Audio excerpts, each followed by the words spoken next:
ప్రజాప్రతినిధులు ఎట్లుండాలి, సంస్కారయుతంగా ఎట్లుండాలి, బాధ్యతాయుతంగా ఎట్లుండాలి అన్నది పవన్ కళ్యాణ్ గారు పదే పదే ఉపన్యాసం ఇస్తుంటారు. ఎస్పెషల్లీ జగను లేకపోతే వైఎస్ఆర్ కాంగ్రెస్ పార్టీ వాళ్ళందరూ రాక్షసులని ప్రచారం చేస్తుంటారు. ఏది సంస్కారం లేదు వాళ్ళ భాష అన్నటువంటి. సరే చెప్పు తీసుకు కొడతా నా కొడకల్లారా అని ఆయనే మాట్లాడింది, అది వదిలేద్దాం. ఇక్కడ పంతం నానాజీ కాకినాడ రూరల్ ఎమ్మెల్యే ఆ మధ్యన ఒక దళిత డాక్టర్ దగ్గరికి వెళ్ళి లంకొడక చంపేస్తాను అది ఇదని బూతులు తిట్టినటువంటిది ఉంది.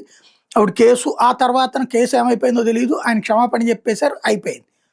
ఇప్పుడు ఆయన నోటి దురుసు ఏమీ తగ్గకపోగా ఇప్పుడు జగన్మోహన్ రెడ్డి వైఎస్ఆర్ కాంగ్రెస్ పార్టీ నిన్న రైట్ చేసుకొచ్చింది. ఆ సాయి కృష్ణ ఇంటి దగ్గరికి జగన్ వెళ్తేనే వీళ్ళు ఆల్రెడీ ప్రచారం చేసుకొచ్చారు, జగన్ అన్ని సేవల దగ్గరికి వెళ్తారు. దానికి వైసీపీ వాళ్ళు ప్రచారం చేసుకొచ్చారు.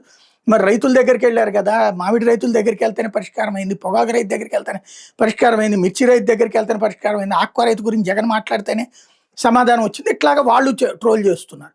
ఇంకోటి కులం గురించి వచ్చినటువంటి సందర్భంలో కులం లేదు కులం లేదంటూ పిఠాపురం నియోజకవర్గంలో ఎట్టా పోటీ చేస్తున్నాడు పవన్ కళ్యాణ్ అన్నటువంటిది కొంతమంది కామెంట్ చేస్తారు. వాళ్ళని ఆ స్థాయిలో వాళ్ళు మాట్లాడినప్పుడు అది సోషల్ మీడియాలో మాట్లాడుతున్నప్పుడు ఆ మాటలే ఉండాలి, లేదా దానికి కౌంటర్ కూడా చెప్పచ్చు. వాళ్ళేమి ఆ నా కొడుకు ఇట్లా పోటీ చేస్తున్నాడు, ఈ నా కొడుకు ఇట్లా పోటీ చేస్తున్నాడు అనలేదు కదా. కానీ ఈయన నోరు మాత్రం ఎలాంటి సంభాళింపు లేదు, సంస్కారహీనంగా మాట్లాడడం ఆయన అర్హతగా భావిస్తున్నట్టున్నారు. దమ్ముంటే నా కొడుకు జగన్ని కడపలో కాకుండా కాకినాడ రూరల్లో పోటీ చేసి గెలవమను. కాకినాడ రూరల్లో పోటీ చేయమని, జగన్ వచ్చి కాకినాడ రూరల్లో పోటీ చేయమని, వదిలి కడప జిల్లా వదిలి ఇక్కడికి వచ్చి పోటీ చేయమనండి. నా కొడుకుని ఈ జిల్లాలోకి వచ్చి ఇక్కడ పోటీ చేయమనండి. ఇది నా కొడుకుని ఇక్కడికి వచ్చి పోటీ చేయమనండి, బంచెత్ ఇక్కడికి వచ్చి పోటీ చేయమనండి. పోనీ మరి పవన్ కళ్యాణ్ వెళ్ళి పులివెందుల్లో పోటీ చేసి గెలుస్తాడా, లేదు చంద్రబాబు నాయుడు వచ్చి పులివెందుల్లో పోటీ చేసి గెలుస్తాడా? ఎందుకు ఈ మాటలు? పోనీ మాట్లాడచ్చు అనొచ్చు, కాకినాడలో గెలవు, అందరం మనం ఎవరైనా మాట్లాడుతుంటాం. అది ఈ నా కొడుకులు ఇది మాట్లాడడం కరెక్టేనా?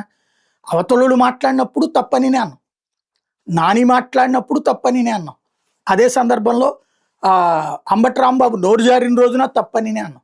బట్ అతని ఇంటి మీద దాడి చేయడం కూడా తప్పను. ఇక్కడ అనవసరమైన ఇప్పుడు ఇదే పని వైసీపీ చేస్తే ఇక అసలు మామూలుగా ఉంటుంది. చింతమనేని రజనీని గురించి మేకప్ అంటూ మాట్లాడిన దాన్ని అసలు ఆ రోజున ఎవరూ ఖండించలేదు.